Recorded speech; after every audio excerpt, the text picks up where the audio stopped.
pèlerinage, mais pendant le temps du carême, Jésus veut de façon toute particulière purifier notre prière.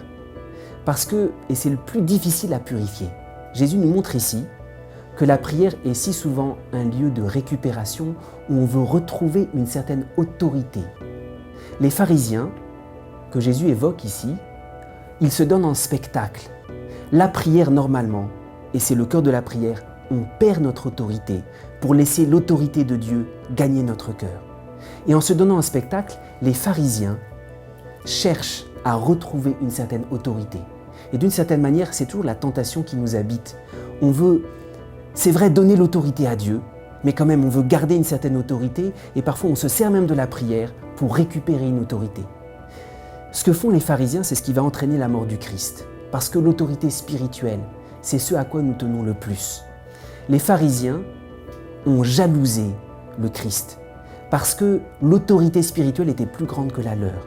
Les pharisiens n'ont pas supporté que Jésus ait plus de disciples. Alors, c'est vrai, il nous est montré ici, la prière, c'est ce qu'il y a le plus difficile à purifier. Et pourtant, c'est si important parce que la prière, c'est ce lieu où on doit agrandir notre cœur à la taille du cœur de Dieu. Il nous est parlé ici du Père qui nous voit dans le secret.